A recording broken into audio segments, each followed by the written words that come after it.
하시겠습니다.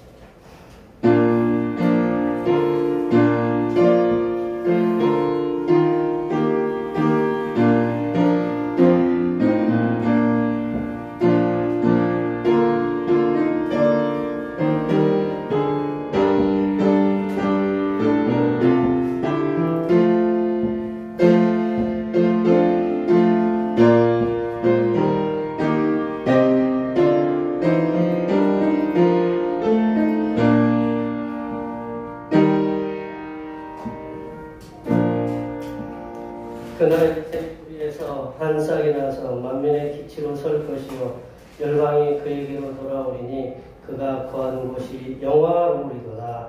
아멘.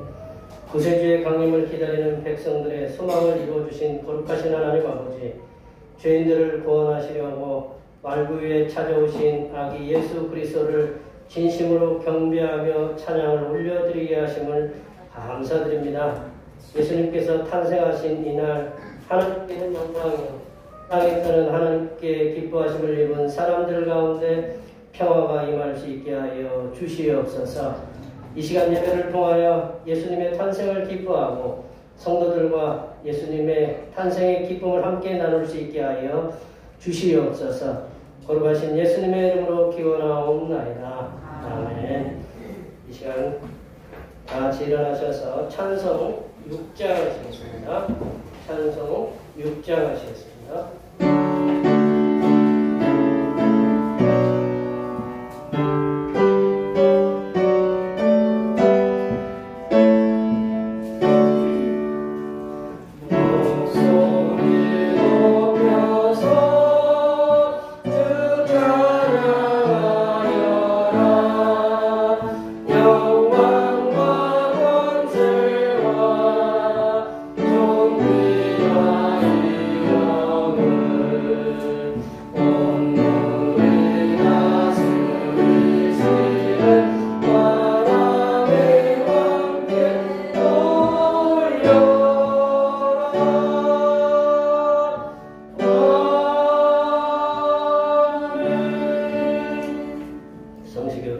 교동문 119번 성탄절 첫 번째입니다.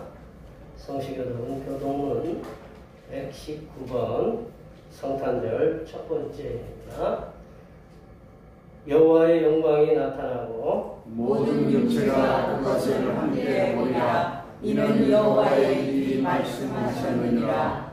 베들레헴 에브라다야, 너는 유다 족속 중에 작을지라도 이스라엘을 다스릴 자가 내게서 내게로 나올 것이다. 그의 근본은 상고에 영원에 있느니라.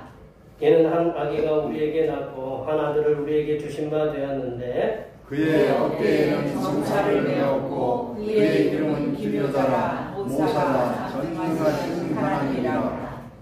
영존하시는 아버지라 평강의 왕이라 할 것이며 그 정사와 평강의 거함이 무궁하며 또 다윗의 왕자와 그의 나라에 군림하여 그 나라를 굳게 세우고 지금 이후로 영원히 정의와 공의로 그것을 보존하실 것이라. 천사가 이르되 무서워하지 말라. 보라, 내가 온 백성에게 미칠 큰 기쁨의 좋은 소식을 너희에게 전하노라. 오늘 다윗의 동네에 너희를 위하여 구주가 나셨으니 곧 그리스도 주시니라. 아멘. 사도신경 우리 신앙을 하나님 앞에 고백하시겠습니다. 나는 전능하신 아버지 하나님 천지의 창조주를 믿습니다. 나는 그의 유일하신 아들 우리 주 예수 그리스도를 믿습니다.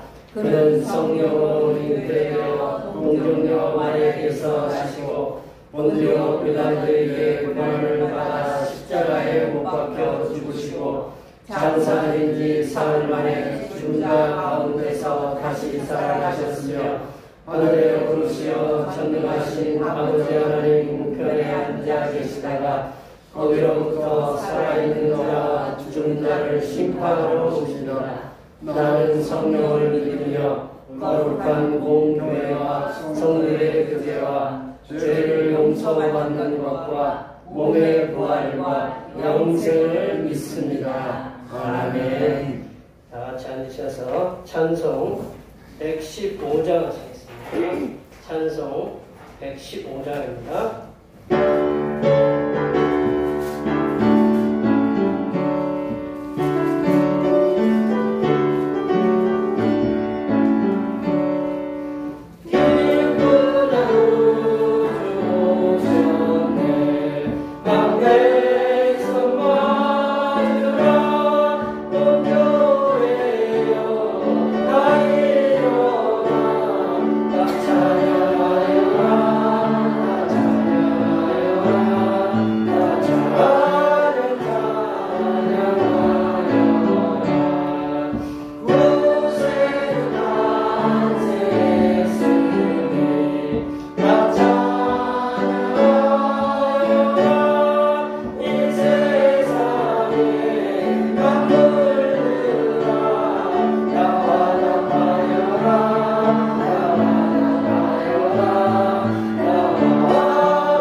빛과 생명이 되신 독생성자를 이 땅에 보내주신 은혜의 하나님 아버지, 죄와 허물로 죽은 저희를 다시 살리시고 구원하시기 위해 성육신의 사랑을 보여주신 은혜를 감사드립니다. 성도된 우리가 진리와 정의가 허물어져가는 타락한 세상에서 십자가의 길을 가지 않고 탐심으로 얼룩진 죄악의 길을 서성된 잘못을 용서하여 주시옵소서. 세상에서 믿음으로 살려고 애쓰다가 주님께서 탄생하신 이날에 주님 앞에 섰사오니 말씀으로 믿음이 회복되게 하여 주시옵소서. 하나님 아버지, 주님께서 이 땅에 오신 것이 죄인들을 구원하러 오신 것임을 믿습니다. 예수님의 탄생하심을 기념하는 이 성탄절에 주님께서 이 땅에 오신 것이 헛된 것으로 돌리는 어리석은 신앙에서 벗어나 하나님만을 찬양하며 하나님께 영광을 돌리는 삶을 살아가는 하나님의 자녀로 서게 하여 주시옵소서. 하나님 아버지, 대평교회가 주님의 오심에 감사하면서 세상을 향하여 힘껏 주님의 오심을 외칠 수 있는 교회로 서게 하여 주시옵소서. 먼저 세워주신 종들의 가정과 자녀들과 건강으로 지켜 주시옵소서. 사업이 잘되고 하는 일들이 형통하는 은혜가 임하게 하여 주시옵소서. 하나님 아버지, 이 시간 거룩하신 하나님의 말씀을 듣겠습니다. 세워주신 목사님을 통하여 선포되어지는 말씀이 주님께서 탄생하신 이날에 우리의 마음과 생각을 바꾸며 새롭게 결단하는 말씀으로 듣게 하여 주시옵소서. 목사님과 사모님 가정에 항상 하나님께서 강건함을 허락하여 주시고 마음의 평안함과 물질의 풍성함도 함께 채워 주시옵소서. 우리의 구원을 위해 십자가를 지신 우리 주 그리스도 예수님의 이름으로 기도하며 이제는 주님께서 가르쳐 주신 기도로 기도하오니, 하늘에 계신 우리 아버지, 아버지의 이름을 거룩하게 하시며 아버지의 나라가 오게 하시며 아버지의 뜻이 하늘에서와 같이 땅에서도 이루어지게 하소서. 오늘 우리에게 일용할 양식을 주시고 우리가 우리에게 잘못한 사람을 용서하여 준 것 같이 우리 죄를 용서하여 주시고 우리를 시험에 빠지지 않게 하시고 악에서 구하소서. 나라와 권능과 영광이 영원히 아버지의 것입니다. 아멘.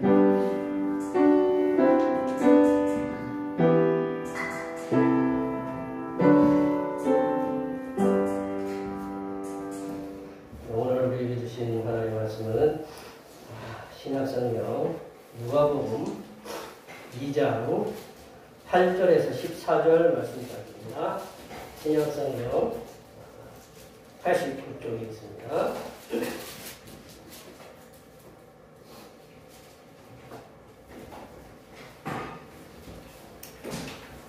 오늘 우리 주신 하나님 말씀은 신약성경 누가복음 2장 8절에서 14절입니다. 누가복음 신약성경 89쪽에 있습니다. 한 절씩 교독하시겠습니다. 그 지역의 목자들이 밤에 밖에서 자기 양떼를 지키더니 주의 사자가 곁에 서고 주의 영광이 그들을 두루 두심에 크게 무서워하니라. 천사가 이르되 무서워하지 말라. 보라, 내가 온 백성이 미칠 큰 기쁨의 좋은 소식을 너희에게 전하노라.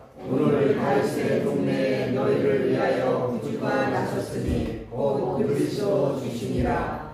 너희가 가서 방구에 싸여 그 위에 비어있는 아기를 보리니 이것이 너희에게 표적이니라 하더니 호련히 수많은 천군이 그 천사와 함께 하나님을 찬송하여 이르되. 함께 보십니다. 지극히 높은 곳에서는 하나님께 영광이요 땅에서는 하나님이 기뻐하신 사람들 중에 평화로다 하니라. 아멘. 오늘은 성탄절입니다. 우리를 구원하시기 위해 이 땅에 오신 예수님께 항상 감사하시는 삶을 살아가시길 바라시고, 오늘 말씀은 전에 우리 대평교회 담임 목사님이셨던 김광 목사님께서 말씀을 증거해 주시겠습니다. 오늘 제가 자신의 좀 침묵해 있습니다. 감사한 것은 성탄절 예배, 주님이 탄생하신 날 이렇게 화이트 크리스마스는 좋지만 길이 미끄러워서 눈치 보시느라고 우리 집사님, 목사님 다 눈치 보시느라고 고생들 많으셨죠? 표정이 다 그래, 고생한 표정들이 다. 저도 눈 치웠으니까 열심히 치웠는데 또 눈물이 쌓여가지고 안 치운 것처럼 고생들 많으셔서 넘으시느라고, 조탁불로 넘으시느라고 늘 고생들 많으셨고, 예배 후에 점심 공동 식사가 외부에 있는데 우리가 좀 기민하게 움직여야 됩니다. 아셨죠? 예약이 안 된대. 가서 줄 서야 된대요. 줄 서서 먹는 데인지는 모르겠지만 하여튼 좀 기민하게, 하여튼 제가 특명을 내리신 분도 계시니까 잘 감당해 주시면 감사하겠습니다. 송구영신 감사예배가 31일 월요일 저녁 11시에 있고요. 9시에 친목회 윷놀이가 있습니다. 31일이에요. 오늘이 아니고 31일이에요. 아셨죠? 오늘 오셔가지고 또 9시에 왜 안 하냐고 또 이제 말씀에 꼭 기억하시면 감사하겠고, 2024년 기도 제목을 미리 준비해 주시면 감사하겠습니다. 또한 이제 연말 세금 정산을 위해서 기부금 납입 증명서를 원하시는 분들은 신청해 주시면 감사하겠고, 예결사를 위한 공동회가 7일 주일 10시 있습니다. 기억해 주시면 감사드리고, 그래도 오늘 성탄절인데 메리 크리스마스는 한 번씩은 해주셔야 되잖아요. 앞에 옆에 뒤에 보시면서 한번 서로 즐거운 성탄 되라고 되라고 메리 크리스마스. 메리 크리스마스.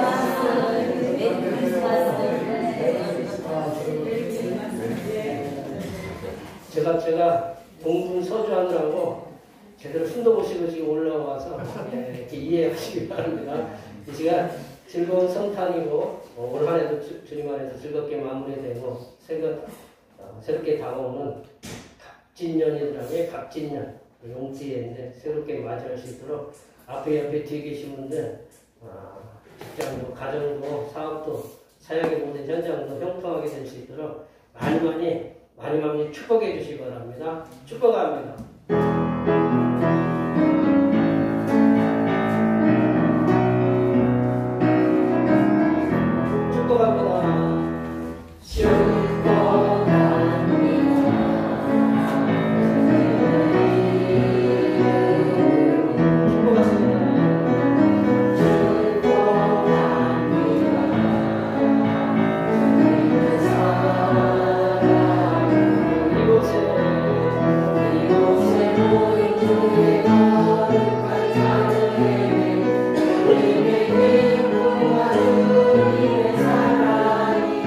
충만한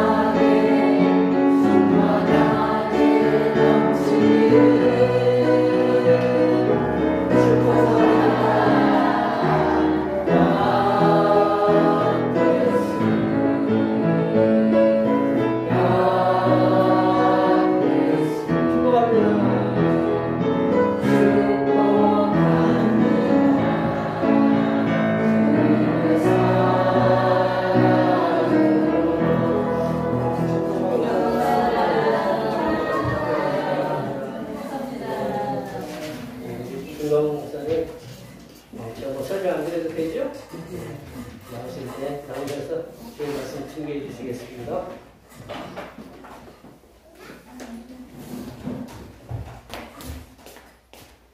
제가 있던 필리핀에서는 성탄절 인사를 말리빠용 빠스코 까나똥 따난 이렇게 합니다.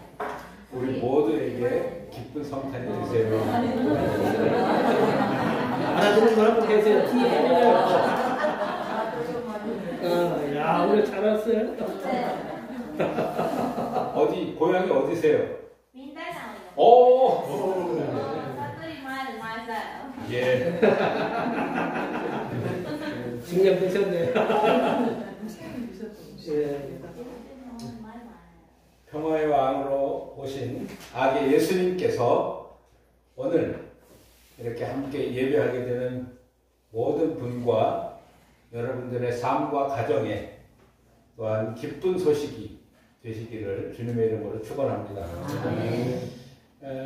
목사로서 예배를 드리면서 전임 목사이기 때문에 여러분과 자주 만나고 싶지만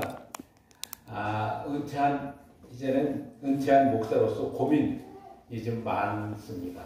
그래서 사실 함께 예배 드리기보다는 우리 김 목사님이 요청이 있을 때만 예배 드리기로 이렇게 결정을 했습니다.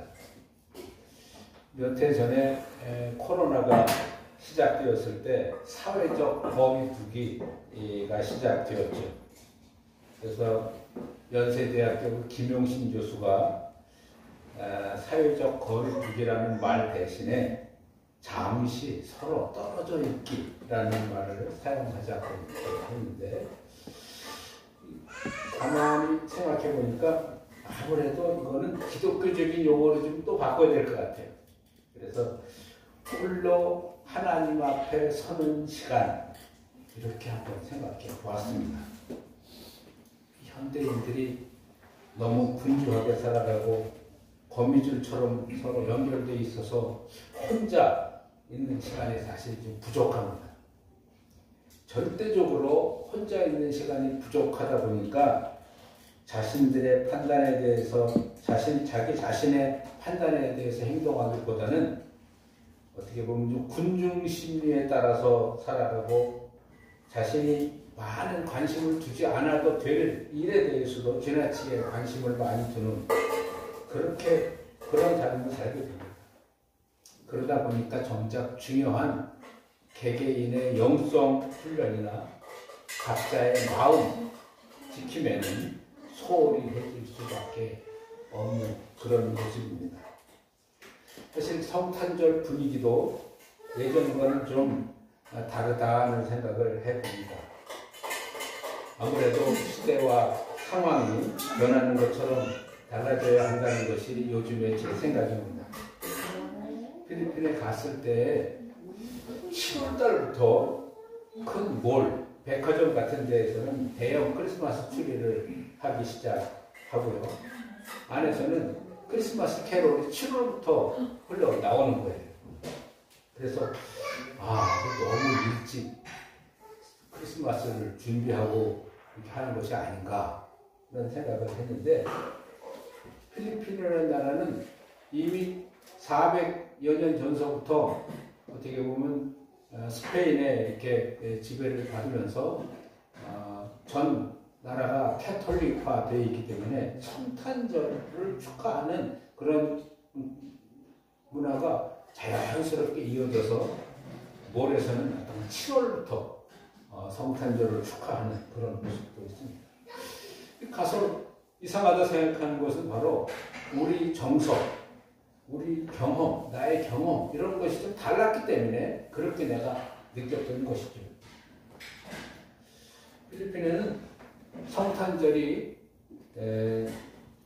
주일이 아니면 공식적인 예배가 없는 곳도 많이 있습니다. 왜냐하면 24일 밤을 어디서든지 모여서 파티를 하고 밤을 샜기 때문에 예배 시간에 이렇게 올 사람들이 많이 없어서 한국 선교사님들이 심호하는 교회 외에는 성탄절 예배를 드릴 곳이 없어요. 그래서 그런 것들을 생각하면서 이제 우리는 어떻게 성탄절을 보내야 할지 그런 고민들을 좀 해보게 됩니다. 그러면서 이 오늘의 본문 이 누가복음 2장 7절부터 14절의 말씀을 택하게 되었습니다. 오늘 우리가 읽은 말씀은 성탄절이면 가장 많이 읽히는 말씀 중에 하나입니다. 일단 그 본문의 내용들 중에서 중요한 의미들을 이렇게 좀 간단하게 말씀드리면서 설명하겠습니다. 먼저 8절을 한번 보겠습니다. 그 지역에 목자들이 밤에 밖에서 자기 양떼를 지키더니 라고 기록이 되어 있습니다. 목자들에게 있어서 양떼를 지키는 일, 그것은 그들에게는 일상입니다. 일터입니다. 그들에게 천사가 나타나 기쁜 소식을 전해준다는 것은 마치 우리의 일상과 일터에서 하나님의 말씀을 들을 수 있다는 의미를 가진 것이지 않을까 봅니다. 하나님께서는 이처럼 우리의 일상, 삶의 현장으로 찾아오시는 분입니다. 그런데 우리의 일상과 삶의 현장에서 찾아오신 예수님을 여러분 한 번이라도 만나보신 분이 계십니까? 안 찾아오시거나 또 우리가 못 만난다는 것은 아닙니다. 쉽지 않습니다. 그것을 깨닫기가. 왜? 우리의 죄성을 보고 있어요. 가만히 생각해 보면 이 하나님의 큰 구원의 역사를 어떻게 보면 하나님의 경륜이요 하나님의 섭리라고 할 수 있습니다. 우리는 하나님의 경륜 속에 있다기보다는 하나님의 섭리에 따라서 하나님의 뜻을 따라 그 섭리 속에서 살고 있기 때문입니다. 그러나 오늘의 본문의 목자들은 자기들이 알든 모르든 하나님의 경륜 속에 들어가게 되어 있어서 오늘날까지 성탄절이 되면 그들의 모습이 다시 회자되고 있습니다. 물론 그들의 이름이 누구인지 누구의 양을 치는 목자인지 이런 것들은 구체적으로 나와 있지 않습니다. 하지만 그 목자들에게 자기의 일터와 일상 속에 충실한 그 목자들에게 나타났다는 사실, 하나님의 경륜 속에 그 목자들의 경배와 찬양, 그들의 삶을 하나님께서 인정해 주시고 기쁜 소식을 전해 주셨다는 데 의미가 있습니다. 이 사전적인 의미를 찾아보면 경륜은 일정한 포부를 가지고 일을 조직적으로 계획하는 것인데 또 다른 의미로는 세상을 다스린 또는 그런 능력을 말합니다. 하나님께서 천지를 창조하신 것이 바로 이런 경륜의 시작이었습니다. 우리가 하나님의 자녀요 백성이 되도록 하기 위해서 성경의 인물들을 등장시키시는데 그들이 바로 하나님의 큰 경륜 속에 있게 되는 것입니다. 이 경륜에 다른 뜻이 또 있죠. 물론 한자가 좀 다르긴 하지만 자전거 경주를 경륜이라고도 합니다. 자전거 경주의 경륜은 경쟁할 경자의 바퀴 자입니다. 하지만 하나님의 경륜은 날경, 새로경 이런 것이죠. 길경. 또 륜자는 실, 낚싯줄 그런 륜자입니다. 다 실사변으로 되어 있습니다. 이 사람을 지칭해서 경륜이 있다 이렇게 말하기도 합니다. 그런 사람들은 어떤 전문가일 뿐만 아니라 그 일에 대해서도 여러 가지 대처와 미래까지도 좌우할 능력이 있다는 뜻으로 쓰이기도 합니다. 이렇게 생각해 보면서 내가 하나님의 경륜 속에 있지 않음을 오히려 감사하게 되었습니다. 자칫하면 내가 살아생전에 하나님의 경륜 속에 있음을 누려먹을 여지가 있고 자칫 교만해서 실수나 실패할 수 있기 때문입니다. 우리는 그저 하나님의 섭리, 즉 하나님의 뜻을 따라 살고 있는 보통의 사람들이기 때문입니다. 그러한 섭리를 따라서 살다 보면 어떤 세상의 문화와 관습들을 만들어낼 수 있겠습니다. 바로 그렇게 문화와 관습을 주도해 나가야 하는 것이, 그래서 이 세상에 하나님의 나라가 현만하게 기쁨의 좋은 소식이 충만하도록 하는 것이 저와 여러분의 책임이며 일이기도 합니다. 저는 어릴 적부터 신앙생활을 하면서 동경했던 성경의 인물들 중에 한 분이 하나님과 300년을 동행했다고 하는 에녹입니다. 어떻게 300년을 하나님과 동행했을까?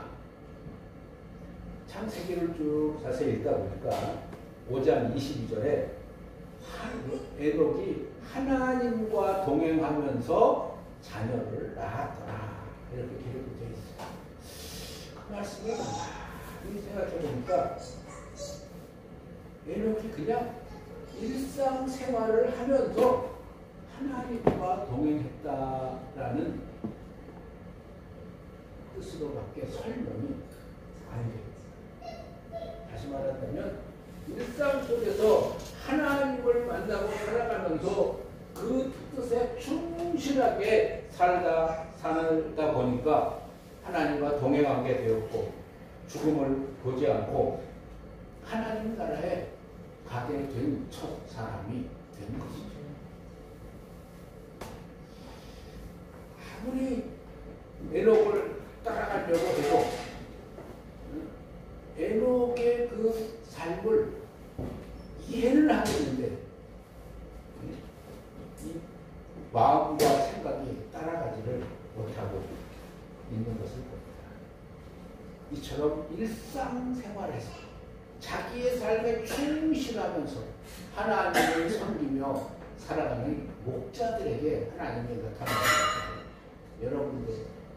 여러분들의 삶에 충실하고 충성할 때 항상 하나님과 동행하는 삶. 그래서 정말 천군 천사들이 기쁜 소식을 전해줄 수 있는 여러분들이 되기를 주님의 이름으로 축원합니다.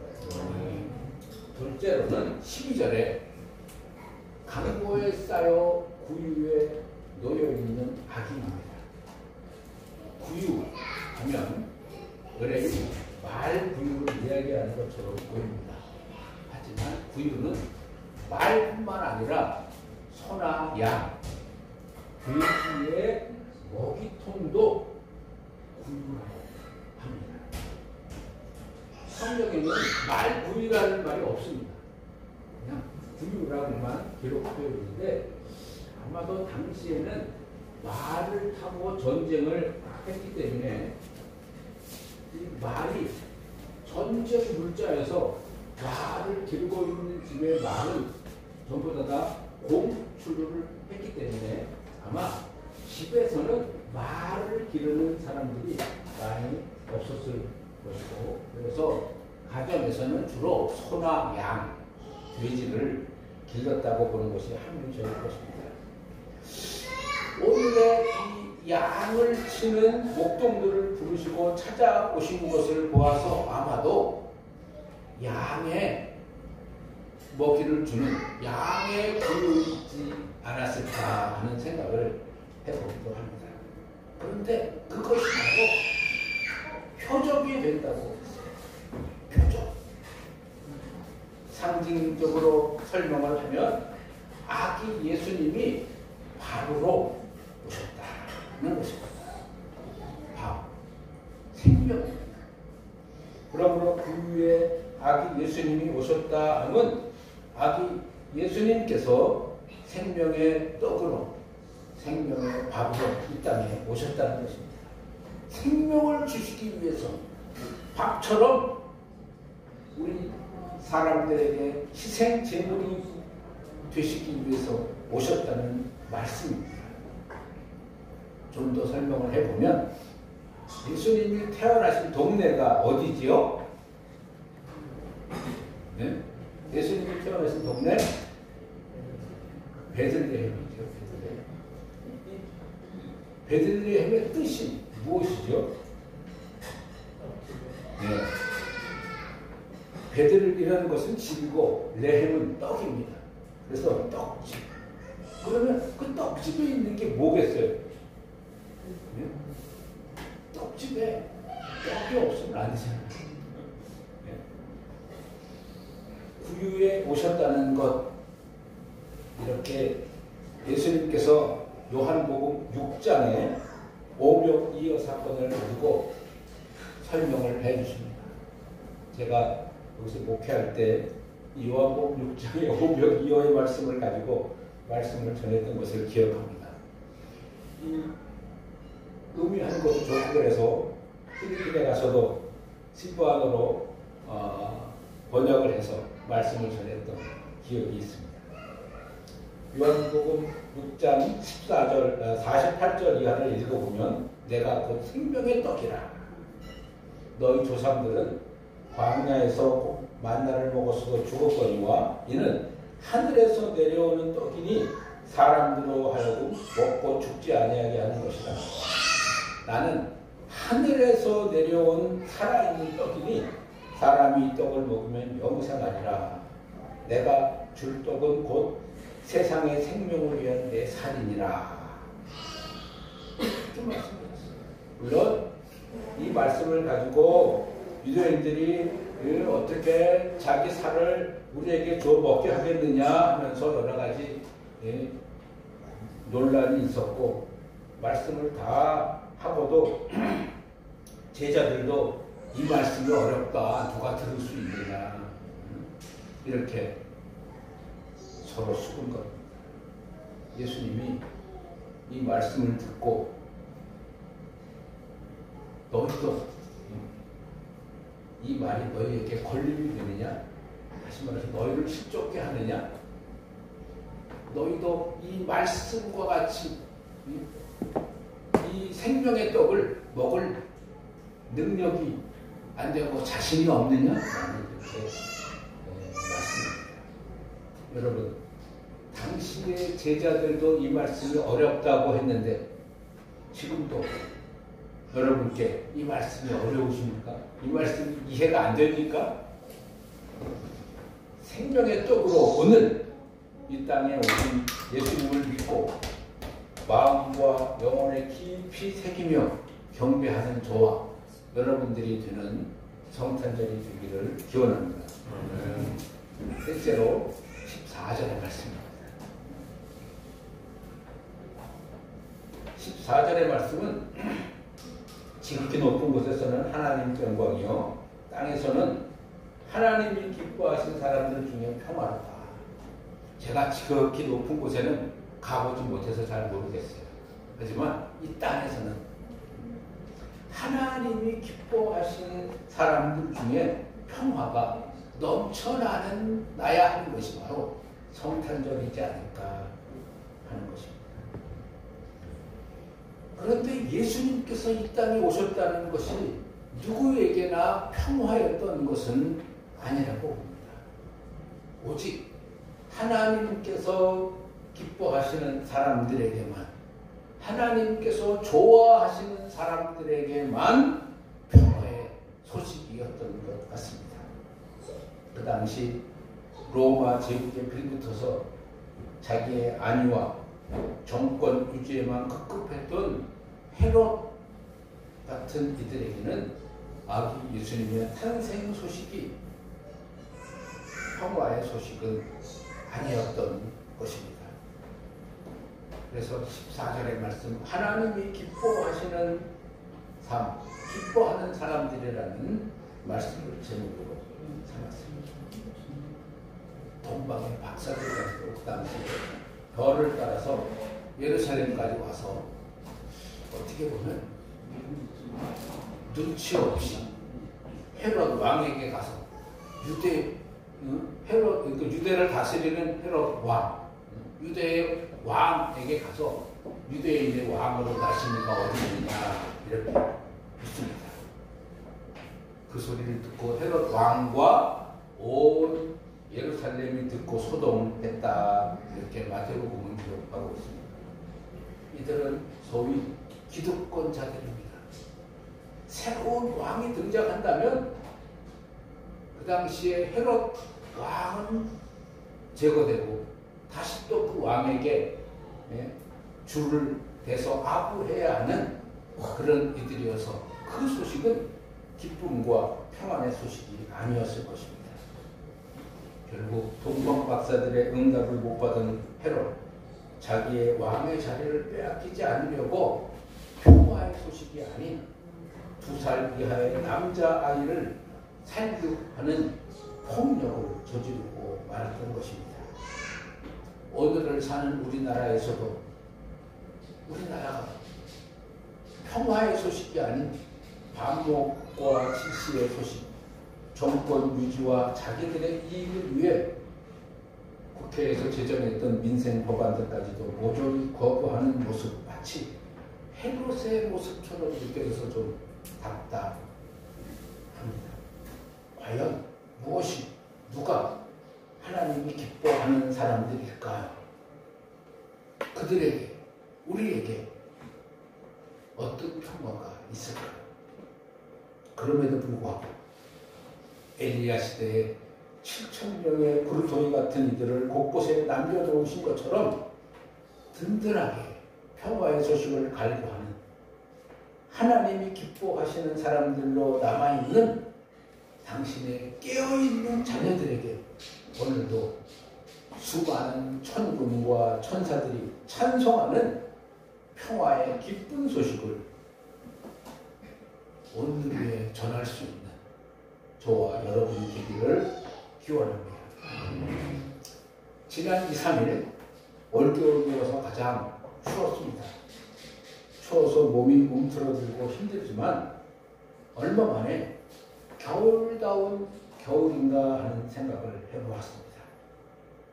지구 온난화로 인해 겨울다운 겨울을 잃어버린 지 오래되었고, 그래서 겨울답지 못했던 그런 모습들을 생각해봅니다. 그렇게 되니까 오히려 여름에 해충이 창궐을 했고 북극 빙하가 녹아내리고 지구촌 곳곳에 지진과 자연 발생적인 화재가 일어나고 태풍과 해일, 사막화 등등의 재앙이 우리 지구촌의 일상을 바꿔놓았습니다. 공장식 축산으로 인해서 동물이 동물답게 살지 못하고 GMO 식품 또 화학비료 등의 남용으로 식물답게 살지 못합니다. 이렇게 답게 살아가지 못하는 것들을 먹고 사는 인간 역시도 사람답게 살아가지 못합니다. 그 결과 우리 앞에 펼쳐진 것이 코로나19, 오미크론의 확산, 기후변화 이런 것들이 있습니다. 우리는 답게 살아야 합니다. 하나님이 기뻐하시는 사람들, 바로 그리스도인답게 사는 것입니다. 우리 모두 그런 분들이 되기를 주님의 이름으로 축원합니다. 오늘 여러분에게 들려주고 싶은 동화 하나가 있습니다. 19세기 영국의 시인이고 소설가인 오스카 와일드라는 사람이 쓴 행복한 왕자라는 동화입니다. 어느 도시 한가운데 왕자의 동상이 하나 있었습니다. 어린 나이에 죽은 왕자를 기념하기 위해 세운 동상입니다. 이 동상은 온몸이 엷은 금으로 입혀 있었고 두 눈동자는 사파이어, 그리고 허리에 찬 칼자루에는 커다란 루비가 박혀 있어서 빛나고 있었습니다. 보는 사람마다 모두 이 왕자의 동상을 칭찬했습니다. 그리고 행복한 왕자라고 불렀습니다.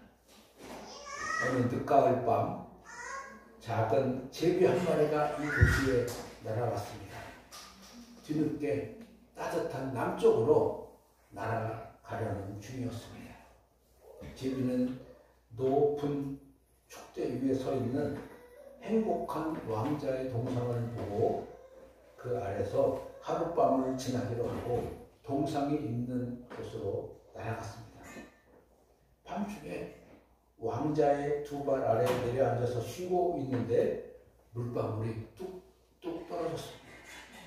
쳐다보았더니 행복한 왕자의 두 눈망울에 눈물이 가득 고여 있는 것을 보았습니다. 왕자님이 울고 있었던 것입니다. 제비가 묻기를, 왕자님, 사람들은 모두 행복한 왕자님이라고 그러시는데 왜 눈물을 흘리시나요? 왕자님이 대답하기를, 내가 궁전에 살았을 때는 눈물이라는 걸 몰랐단다. 그런데 내가 죽어서 사람들이 나를 동상으로 만들어 여기에 세워놓으니 나는 거리를 훤히 나쁘고 볼 수 있게 되었단다.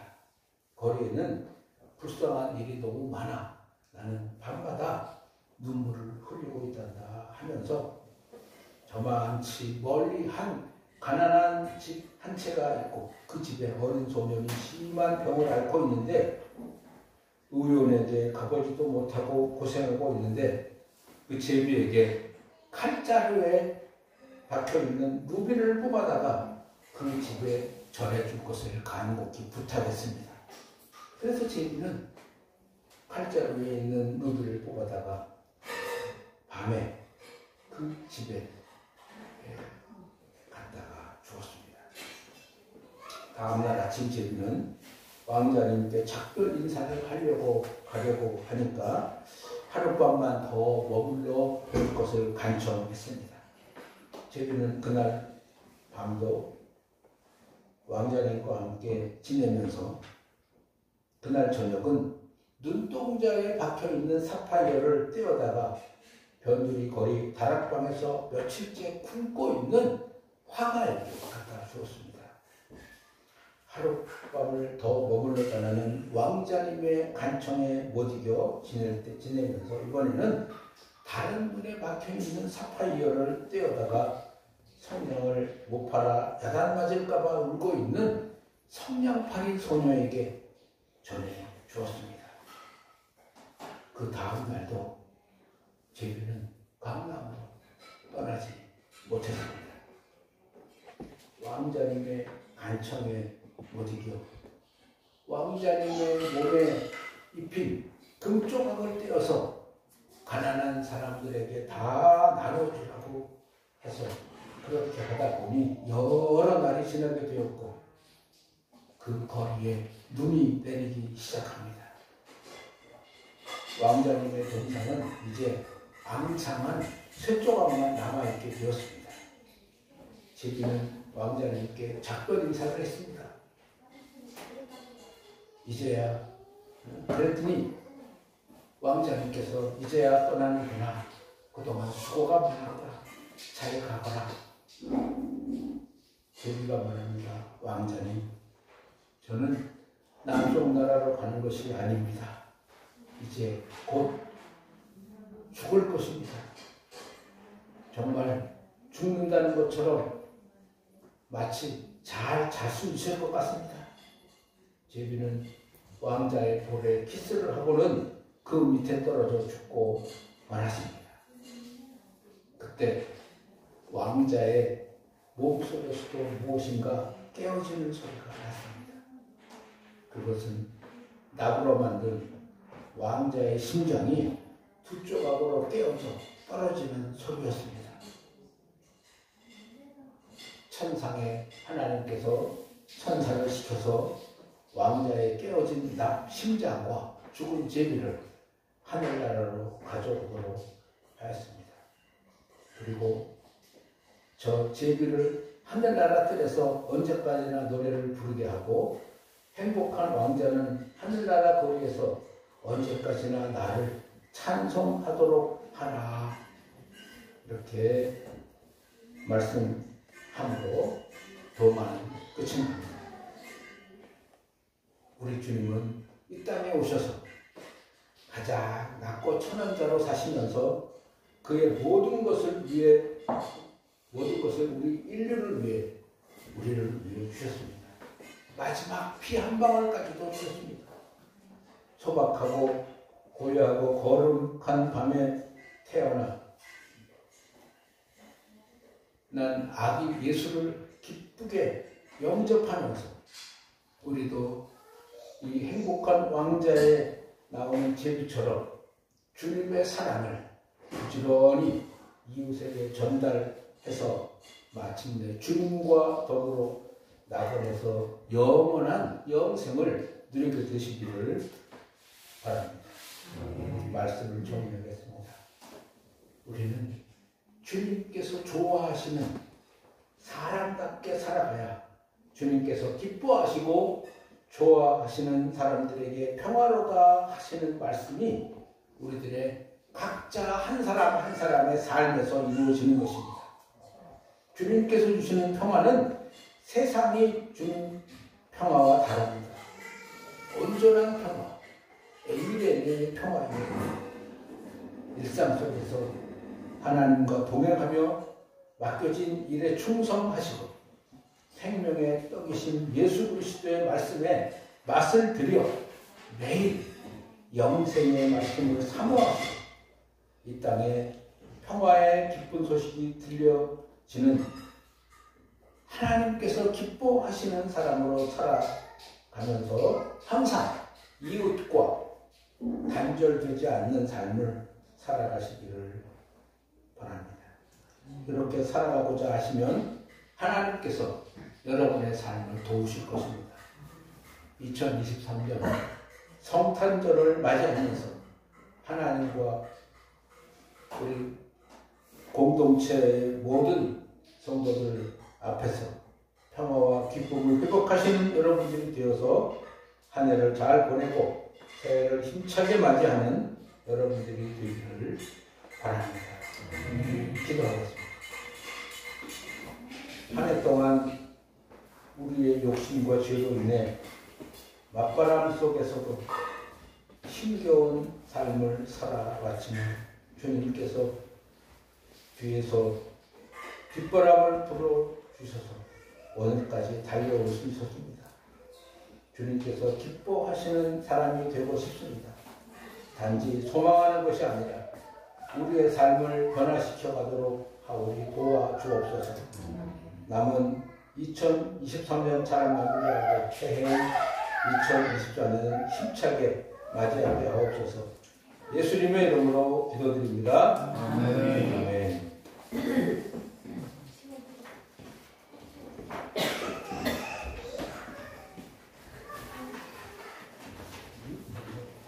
주신 말씀 생각하면서 찬송 122장 하시겠습니다. 찬송하시면서 준비하신 내용을 하나님 앞에 드리시겠습니다.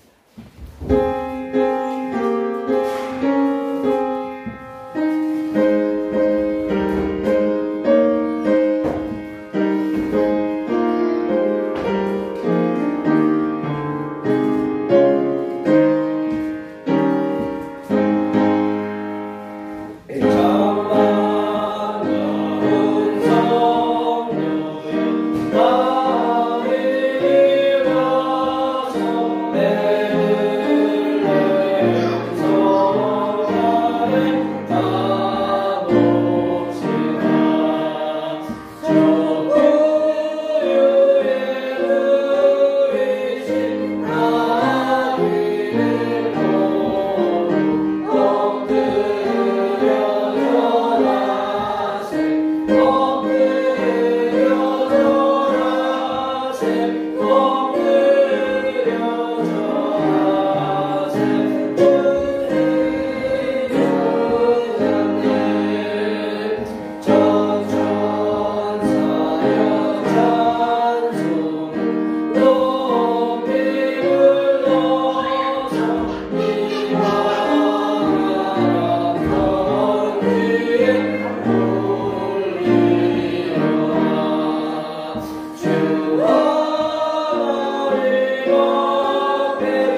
우리가 가진 것을 예물로 드릴 마음을 허락해 주신 것을 감사드립니다.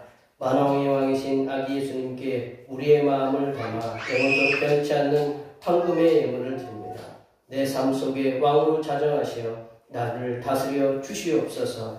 영원토록 썩지 않는 모략의 예물을 아기 예수님께 드립니다. 부패하지 않는 믿음으로 부활의 새 소망을 가지게 하여 주시옵소서. 향기로운 제사 기도의 유향을 드립니다. 저희로 하여금 기도의 제물이 되게 하시고 하늘 보좌에 이르는 그리스도의 향기를 날리게 하여 주시옵소서. 아버지 하나님, 기쁨으로 주님의 탄생에 감사하여 성탄 감사 예물을 드린 손길들마다 소원하는 모든 기도의 제목들이 이 해가 지나가기 전에 다 이루어지는 놀라운 은혜의 역사가 임하게 하여 주시옵소서. 거룩하신 예수님의 이름으로 기도하옵나이다. 아멘. 다 같이 일어나셔서 사명선언문 제창하시겠습니다. 대평교회 사명선언문. 대평교회 사명은 하나님께서 우리와 함께 하시는 절대 믿음과 우리 가족을 사랑으로 구원하여 주심과 교회를 부흥시켜 주심을 비전 삼아 지역과 나라와 세계의 소금과 빛의 사명을 감당하는 것입니다. 믿음으로 하나님을 기쁘시게. 아멘. 우리 거룩한 삶 구호 제창하시겠습니다. 거룩한 삶으로 세상에게 선한 영향력을 나타내는 교회를 되자. 아멘. 찬송 선한 능력으로 하시겠습니다. 찬송하신 다음에 김광훈 목사님 축도해 주시겠습니다.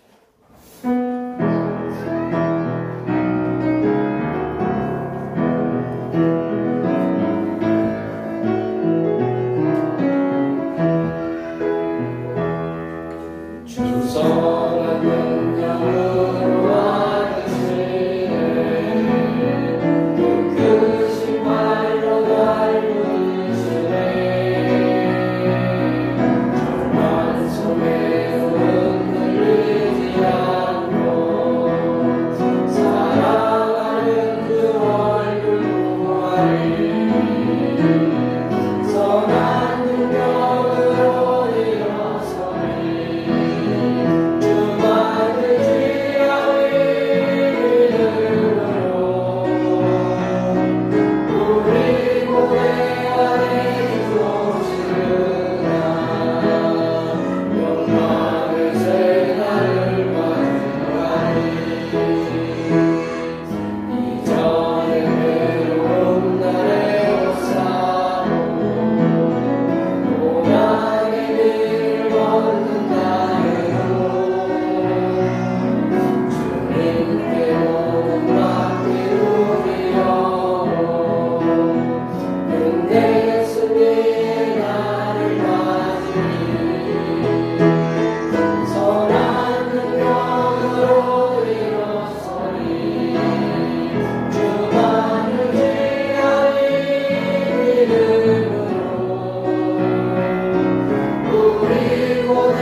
이제는 길이요 진리요 생명이 되시고 군위에 오셔서 우리에 대한 사랑과 은혜를 주시는 우리 구주 땅에 보내는 우리에 대한 사랑을 확증해 주신 하나님하고 그 크신 사랑하신 세상 끝날까지 항상 함께 하시는 성령의 교통 강화 충만 역사하시니 기쁨의 아기 예수님의 탄생의 성탄절을 맞이하며 이 기쁨을 함께 나누며 이웃을 생각하고 이 땅의 평화를 원하는 사랑하는 모든 성도들 어린이들과 그 가정과 주신 기업과 성경의 교회 또한 이 나라를 위해 이민들을 위해 이제부터 영원히 함께하시기를 간절히 축원하옵나이다.